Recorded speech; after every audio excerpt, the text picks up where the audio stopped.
Muhammadin wa ala alihi wa sahbihi ajma'in. Amma ba'du.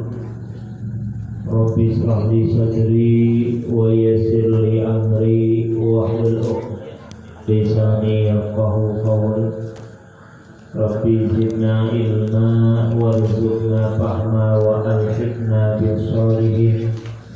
Rabbana la ilma lana illa ma 'allamtana innaka antal alimul hakim wa tub 'alaina innaka antat tawwabur rahim.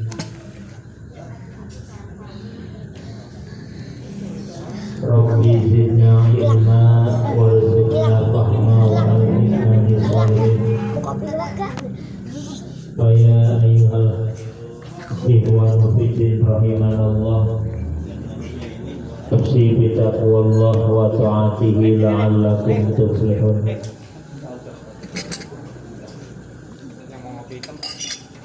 Qala Allah Ta'ala fil Qur'anil Karim, Bismillahirrahmanirrahim. Yarfa'illahu alladhina amanu minkum walladhina utul ilma darajat. Al-ayat. Sadaqallahul azim. Wa qala an-nabiyyu sallallahu alaihi wa alihi wasallam wa ala alihi wa ashabihi ma yuridillahu bihi khairan yuhibbil hadis. Puji dan syukur kepada Allah Subhanahu wa taala. Alhamdulillah, pada kesempatan malam hari ini, malam yang terbaik, kita masih diberikan limpahan karunia nikmat oleh Allah Subhanahu wa taala berupa nikmat sehat, nikmat panjang umur, nikmat kesempatan yang masih Allah berikan kepada kita semua. Dimudahkannya kita untuk melangkahkan kaki kita menuju tempat ini dalam rangka menjalankan di antara rangkaian kewajiban kita sebagai seorang muslim, yakni menuntut ilmu, yang mudah-mudahan ilmu yang kita dapatkan dari guru-guru kita senantiasa menjadi satu jembatan untuk merubah kepribadian kita yang tidak baik menjadi baik, menjadi pribadi-pribadi yang lebih bermanfaat, dan mudah-mudahan ini menjadi wasilah untuk mendekatkan diri kita kepada Allah Subhanahu wa taala. Salawat dan salam semoga tercurah limpahkan selalu kepada junjungan kita Habibana wa Nabiyana Muhammad sallallahu alaihi wasallam. Sama-sama kita hormati Ustaz Syafar yang sama-sama mi'un keluarga besar yang ada di tempat ini. Mudah-mudahan Allah senantiasa jadikan rumah tangganya sakinah mawaddah warahmah. Allah titipkan anak dan keturunan yang soleh dan salehah, dan Allah jadikan tempat ini menjadi tempat yang diberkahi oleh Allah Subhanahu wa taala. Bapak RT yang saya hormati, alhamdulillah ketemu lagi nih Pak RT ya. Saya tadi udah mau kesasar, itu ada Pak RT nyambung lagi. Juga para orang tua, para hujjah, para guru-guru semua yang tidak bisa saya sebutkan satu persatu, namun tidak mengurangi rasa hormat saya kepada semuanya.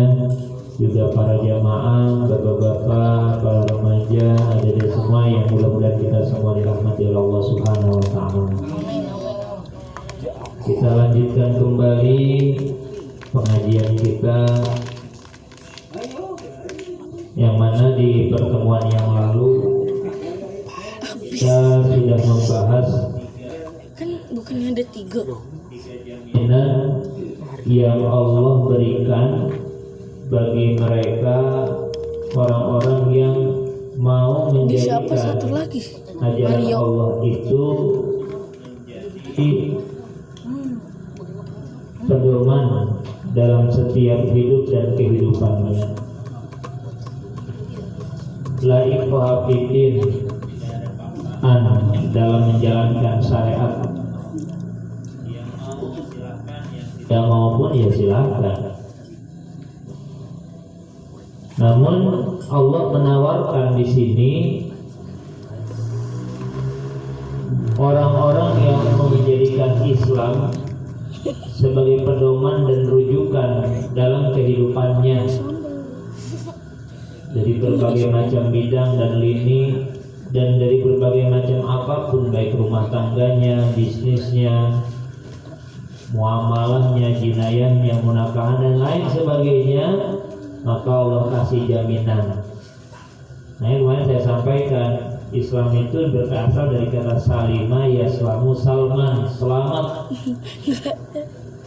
Jadi kalau orang mau Islam, kalau orang mau menjalankan ajarannya, kalau orang mau menjalankan ajarannya pasti selamat. Tahu selamat, Pak? Ada yang namanya selamat. Ya namanya doang nih ya. Nah, orang tua ngasih nama ke kita itu ya supaya apa? Sesuai dengan apa yang diberikan kepada kita. Jadi kalau pengen selamat mudah, konsepnya mudah. Jadikan Islam pedoman dalam setiap kehidupan kita. Ini banyak orang Islam tapi pada fakta dan realitanya ajarannya nggak dijalanin. Oleh karenanya ketika kesulitan menghadapinya, ketika hal-hal yang tidak enak menghampirinya, sulit dan tidak enak. Tetapi bagi mereka orang-orang yang menjadikan Al-Quran dalam kehidupannya, kesulitan itu tidak jadi sulit, ketidakenakan pun tidak jadi enak, tidak jadi tidak enak, kebingungan pun tidak jadi kebingungan. Semuanya akan baik-baik saja.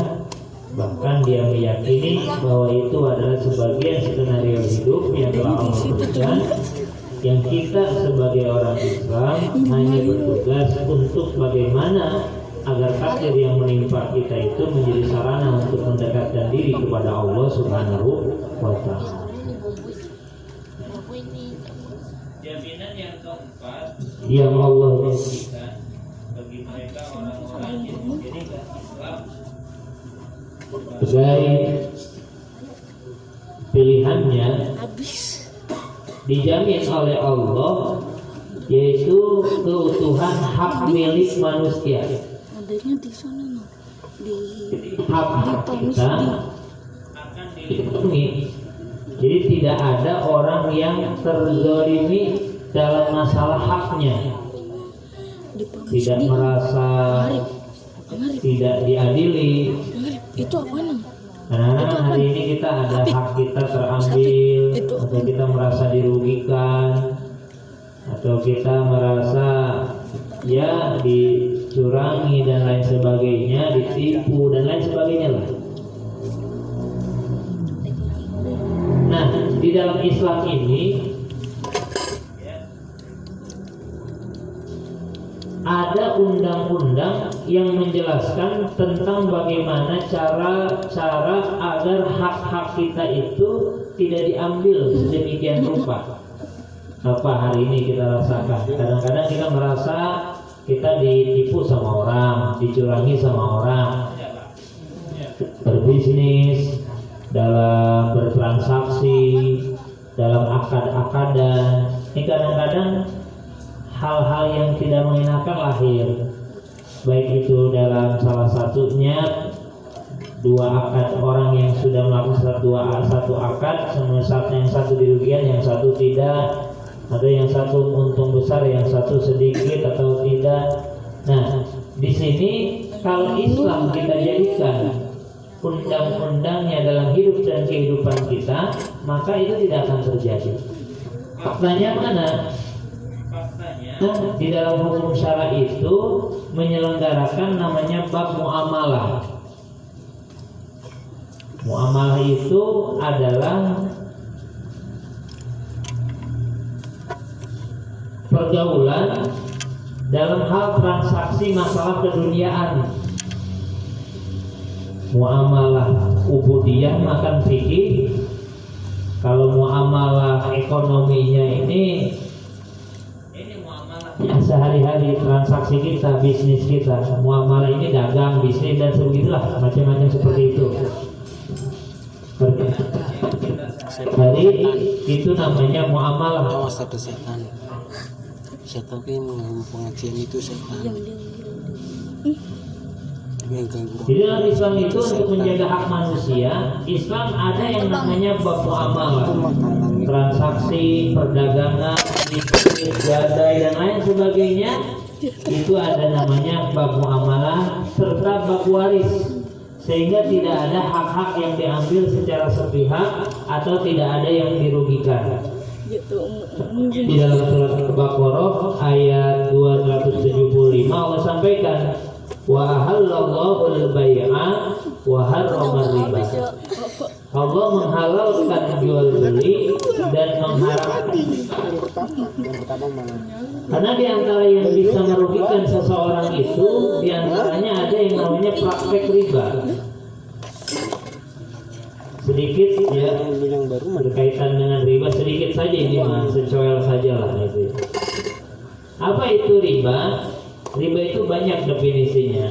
Cuman saya ambil definisi yang paling singkat. Riba itu adalah ziyadatu mahsusatun li ahadil aqidaini bil iwadi, yaitu tambahan khusus yang dimiliki salah satu yang melakukan akad tanpa ada penyeimbang. Tahu? Ilustrasinya begini.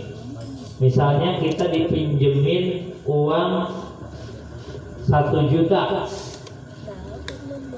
plus titik-titik. Kemudian nanti yang dipinjamkannya ini harus mengembalikan 1 juta plus 100.000. Nah, jadi 1 juta plus titik-titik sama dengan menghasilkan 1 juta plus 100.000. Nah, 100.000 ini tidak ada penyeimbangnya. Nah, ini namanya apa? Riba, gitu ya. Parabet pengen dua sob. Atau ilustrasi yang lain, misalnya Bapak punya uang 300 juta, ditaruh di bank dengan akad deposito, gitu ya. Deposito ini kan tidak boleh diambil ya, dalam jangka tertentu, misalkan 1 tahun. Nah, kemudian bank ini memberikan apa? Memberikan Beli lagi. kelebihan, yaitu apa? Setiap 1 bulan Bapak mendapatkan hasil dari 300 juta ini 1 juta dalam 1 bulan. Berarti kalau setahun dapat berapa? 12 juta. Cuman tidak boleh diambil sebulan, tapi nanti ketika sudah 1 tahun. Jadi menyimpan 300 juta, nanti mendapatkan hasil 12 juta. Dengan begini, Bapak punya uang 300 juta, dibangunkan kontrakan atau ruko, setahun ruko ini kontraknya 12 juta, sama-sama 12 juta, sama-sama 300 juta, tetapi yang pertama itu hukumnya riba, yang kedua hukumnya halalan thayyibah. Nah itu. Di hasil yang tadi mah yang deposito itu 300 juta sama dengan plus 12 juta karena disimpan. Kalau ini 300 juta usaha kemudian dapat 12 juta, sama-sama 12 juta, sama-sama 300 juta, tapi yang pertama itu riba, yang kedua halalan thayyibah. Gitu ya. Itu seperti itu. Jadi teori riba begini Pak. Teori riba itu uang digesek ke uang menghasilkan uang. Nah itu. Ya, jadi digesek jadi apa? uang. jadi uang. Tapi kalau teori jual beli itu uang digesek barang atau jasa, hasilnya uang.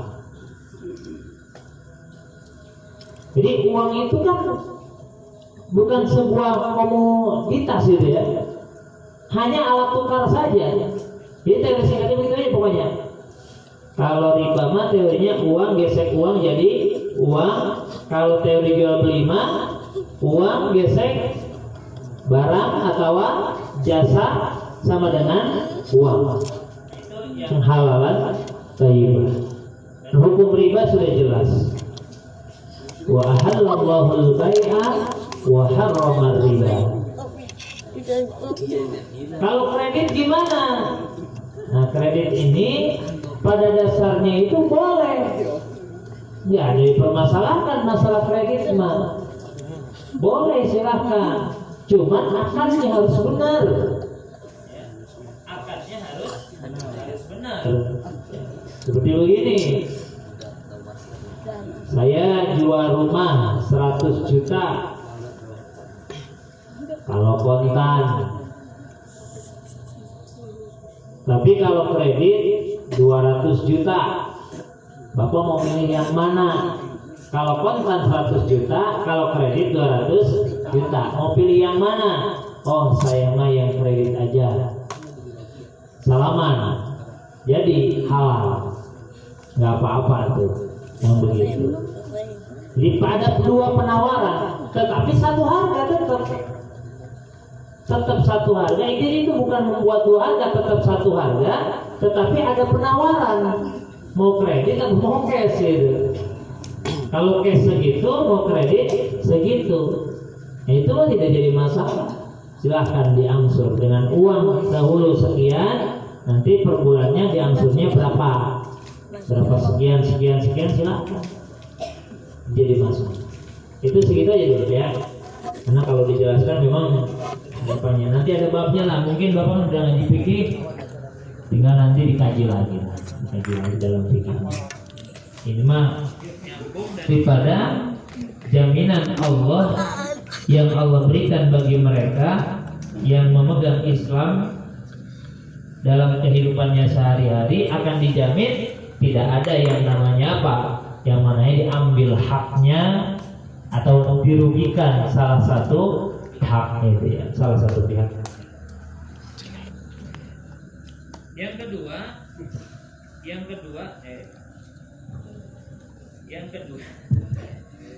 di dalam surat An-Nisa ayat 11 Allah sampaikan tentang masalah waris. Ini waris juga lumayan ya, Pak. Ini banyak orang yang tolong dong, saya juga banyak di pesantren, tolong hitungin waris kudunya dapat berapa. Setelah saya jelaskan nggak nerima.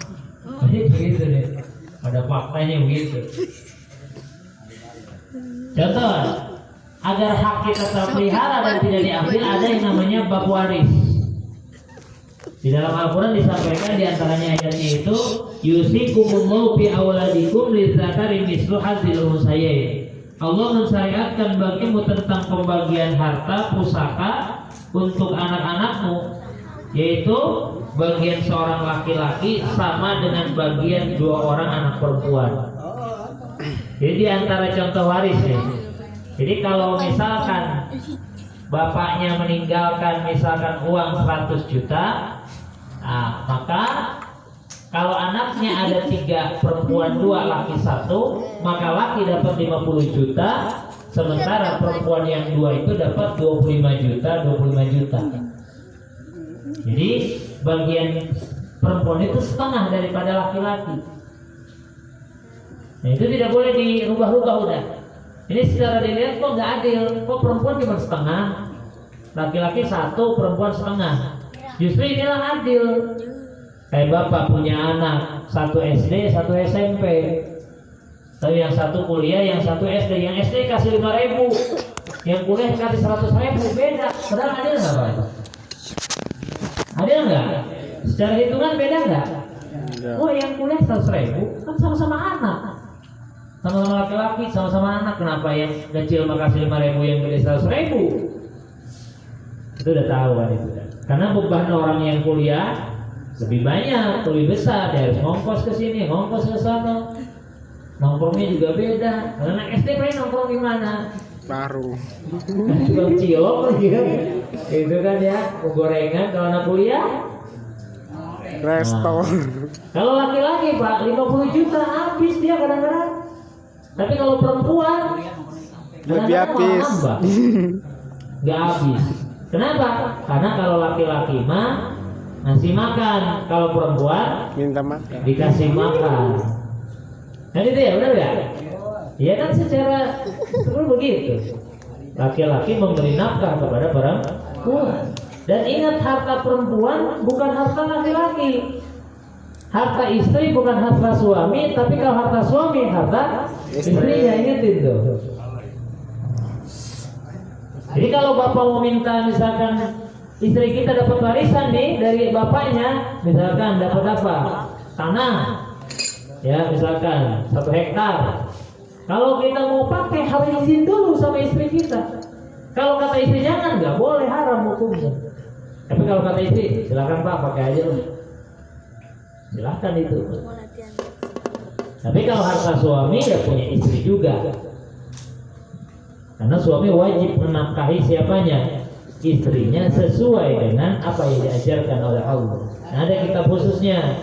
Ada namanya kita Uqudul Jen, mengkaji tentang haknya istri berapa duit, kewajiban suami berapa, ada di situ.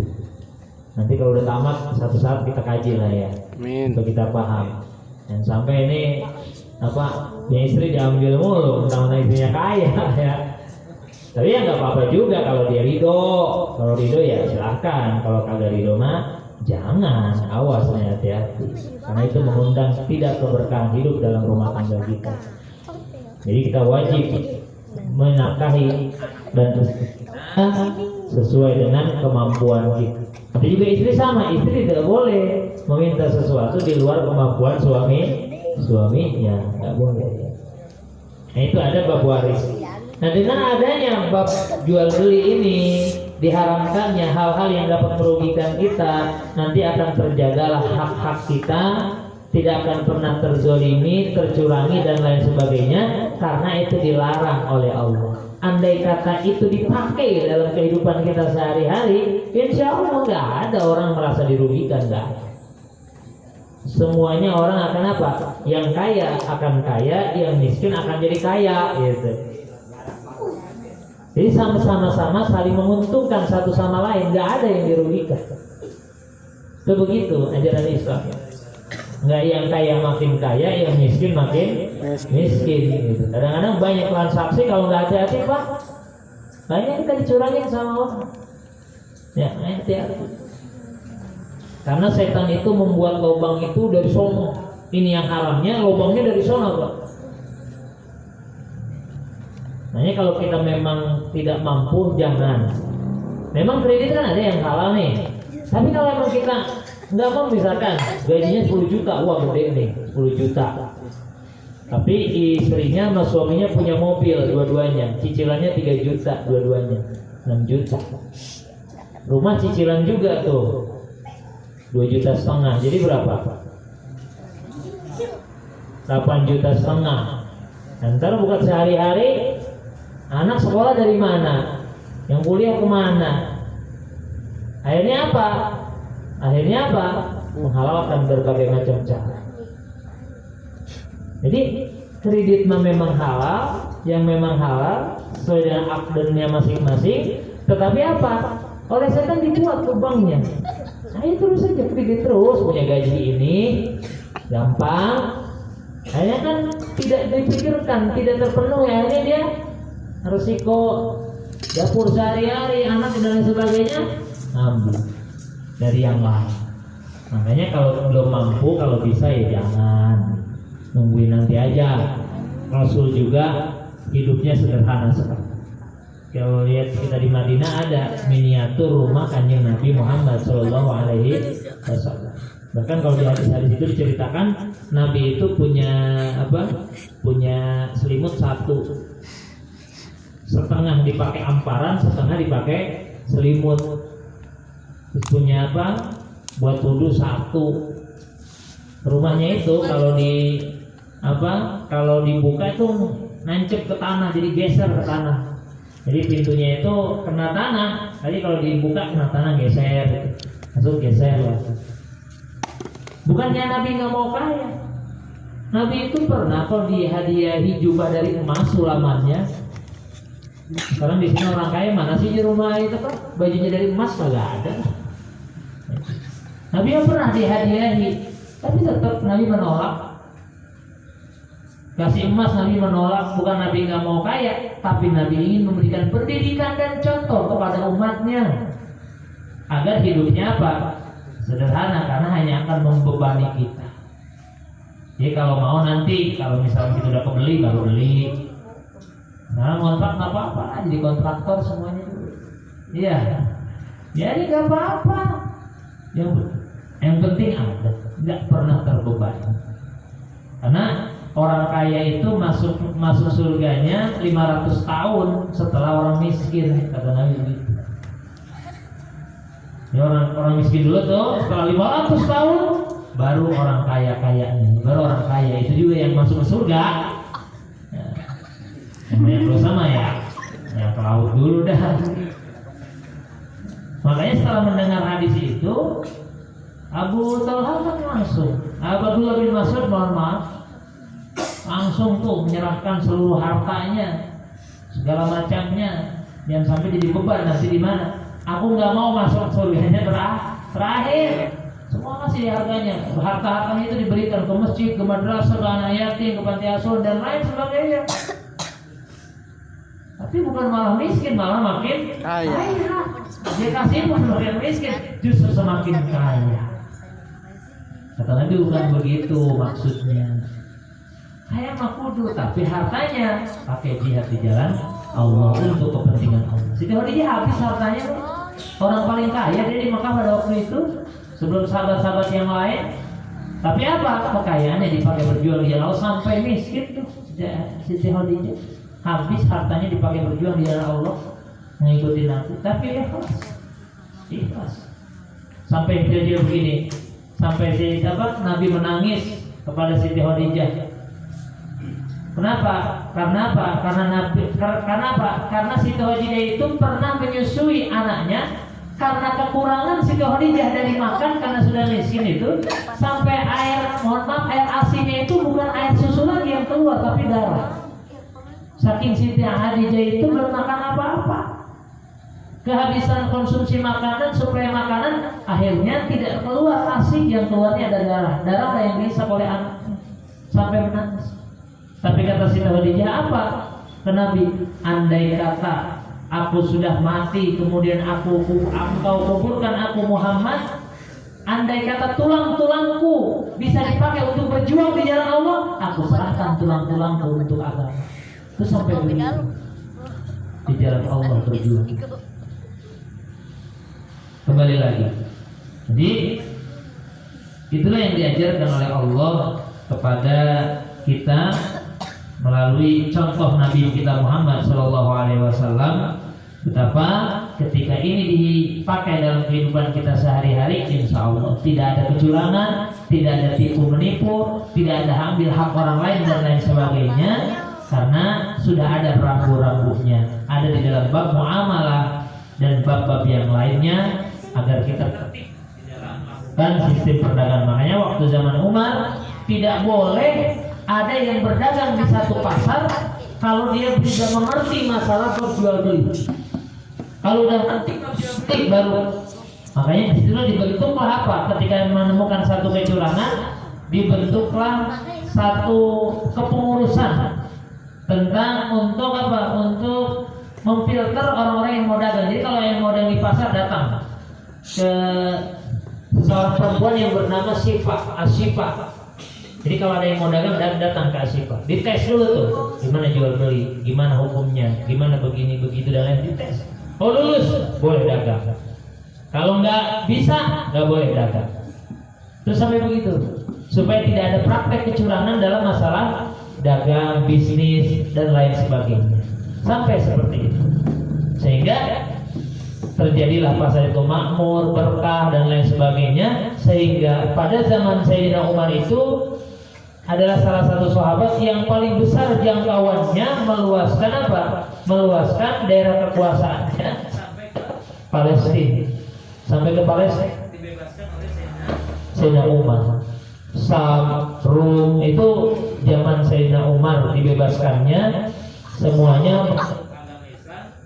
Tetapi Sayyidina Umar tidak memaksa, kalau mau silakan, enggak pun silakan. Di gereja nggak usah dihancurkan, silakan beribadah sesuai dengan keyakinan masing-masing, ya. Tapi di bawah apa? Di bawah kekuasaan agama Islam atau negara Islam. Itu seperti itu. Sedikit lagi, yang ketiga, menjamin kehormatan manusia. Jadi orang-orang yang memeluk agama Islam, orang-orang yang memakai hukum Islam dalam kehidupannya sehari-hari, maka kehormatannya akan dijamin oleh Allah. Tidak ada orang yang jatuh kehormatannya, tidak ada orang yang hancur kehormatannya, tidak ada orang yang terfitnah dan lain sebagainya. Kan hari ini banyak orang yang hancur gara-gara difitnah, kemudian gara-gara dicaci maki, kemudian melalui hinaan, cacian, makian dan lain sebagainya, jatuh martabatnya, jatuh kehormatannya gara-gara terfitnah oleh orang lain. Nah, kalau undang-undang Islam dipakai dalam kehidupan sehari-hari kita, maka tidak ada orang yang jatuh kehormatannya gara-gara cacian, makian atau hinaan. Oleh karena itu, untuk melakukan hal itu, hukum syara mengharamkan yang namanya qazaf. Qazaf itu apa? Menuduh zina, sabu, mencaci maki orang lain, ghibah, menceritakan kejelekan orang lain di hadapan yang lainnya, dan juga penghinaan-penghinaan yang lainnya. Gara-gara orang menghina, mencaci maki orang lain, martabatnya. Kan hari ini orang mencaci maki berani sekali, Pak. Melalui media sosial, memfitnah melalui media sosial, membuat cuitan yang belum tentu kebenarannya dan lain sebagainya, membuat fitnah dan lain sebagainya, yang membuat postingan-postingan yang mengalur kepada memfitnah seseorang, pada akhirnya hancur martabatnya. Sekarang kan orang selalu begitu, kalau orang nggak suka sama orang lain, sekecil apapun dia jadikan alat untuk menjatuhkan nama dia. Kan itu ya. Itu seperti hari ini terjadi seperti itu. Saya punya teman, dia mencalonkan seorang bupati di satu kota, lulusan pesantren. Hanya ke situ ya minta modal, dia silakan. Jadi dia ketika di satu pengajian dia mencontohkan. Jadi kalau minum pakai tangan kiri, begini nih mencontohkan. Ada yang foto, diposting di mana? Di media sosial. Katanya masa calon seorang kiai minum pakai tangan apa? Kiri katanya. Bagaimana mau mengatur masyarakat? Dia mengatur dirinya aja nggak bisa, di bawahnya itu begitu. Kecil apapun dia jadikan apa? Dia jadikan serangan untuk menjatuhkan nama seseorang.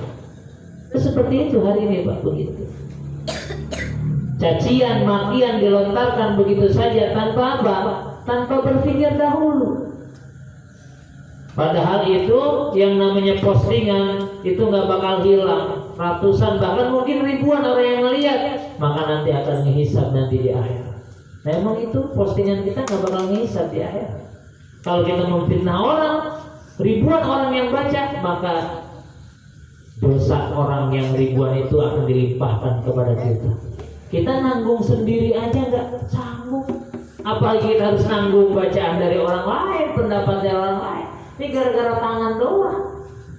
Tangan kadang-kadang jempol semua sih. Itu kan ya.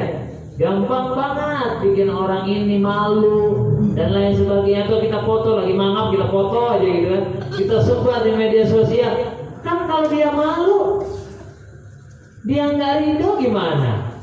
Emang itu nggak dosa, walaupun misalnya kita bercanda gitu, misalnya bercanda. Tapi kalau ada nggak senang, nah, maka itulah mulai menjadi dosa untuk kita. Hanya hati-hati. Nah, Islam sangat menjaga sekali Nama baik seseorang sangat dijaga sekali. Kalau dapat menjatuhkan martabat seseorang, awas jangan. Kalau belum terbukti jangan dulu. Walaupun kita lihat tapi tanpa bukti itu nggak boleh. Dan serahkan saja kepada Allah. Misalnya kita betul-betul melihat dia mencuri nih, tapi nggak ada bukti. Ya walaupun kita ngotot tuh si anu, kalau nggak ada bukti dalam Islam nggak bisa dijatuhkan hukuman pada waktu itu. Terus gimana tuh? Kita serahkan kepada Allah. Emang kalau dia nggak ngaku ya sudah. Kalau ngaku ya saya mau kagak. Demi Allah udah, demi Allah nggak mau. Sudah, kita nggak boleh memaksa dia untuk mengakui dia melakukan sesuatu. Itu hukum-hukum dalam Islam. Banyaklah hukum-hukum ketat. Nanti akan kita sampaikan di pertemuan yang akan datang. Bagaimana Islam itu sangat menjaga perasaan, menjaga hal-hal yang dapat menjatuhkan seseorang, sehingga pada akhirnya dia tidak jatuh nama baiknya gara-gara dihina, dicaci, dimaki oleh orang lain. Saya punya saudara Pak, memang dia dari kecil nggak sekolah, bodoh. Dia juga sendiri ngomong saya itu bodoh, tapi memang sosialisasinya, pekerjaannya itu luar biasa. Dia jadi RW seumur hidup lah kalau bisa. Cuman ada yang mau jadi RW lagi, dia menyerahkan. Nah tapi kemudian ada masyarakat yang mempercayakan dia menjadi seorang. Jadi ada satu musola yang gak hidup antara hidup dan mati lah. Hidup kagak, mati kagak gitu ya. Akhirnya dia dipercayakan lah oleh masyarakat, coba jadi ketua musola. Karena dia udah gak sanggup jadi RW, akhirnya dicalonkan orang lain. Ada orang yang bilang itu di depannya, jangan dia Pak jadi ketua musola, mah dia bisa baca juga enggak, bisa bahasa juga enggak. Sebagaimana mau mendidik orang-orang yang ada di musola, bisa baca enggak, dia mah bodoh tuh sampai begitu. Orang sekarang seperti itu, jelas banget menghina di depan halayak. Sampai saudara saya bilang itu, lah emang saya mau bodoh, saya mah tidak bisa nanaon, bodoh, binulis gitu bisa, maca gitu bisa. Ya kalau memang ada yang lain silahkan, itu katanya. Tapi banyak orang yang mendukung, akhirnya tetap dia dijadikan ketua di musola itu sampai hari ini. Udah berjalan 3 bulan sekarang, alhamdulillah musolanya malah hidup. Dulu waktu yang menghina itu jadi pengurus di situ malah ya wujud kal makdum ada tapi tidak ada. Ya itulah ya. Jadi ada cerdas, ada yang cerdas, ada orang cerdas, ada orang yang berilmu. Mana orang cerdas? Bapak dikasih rumus fisika langsung hafal, atau ngaji ikro sebulan tamat. Nah, itu cerdas namanya. Dengar langsung bisa paham, itu namanya cerdas. Tapi belum tentu berilmu. Kenapa? Karena orang berilmu itu apa? Orang berilmu itu ketika dia kasih pelajaran menjadikan pribadinya menjadi baik. Nah itu orang berilmu namanya. Dan yang diangkat derajatnya oleh Allah yang berilmu. Makanya cerdas sama berilmu itu beda.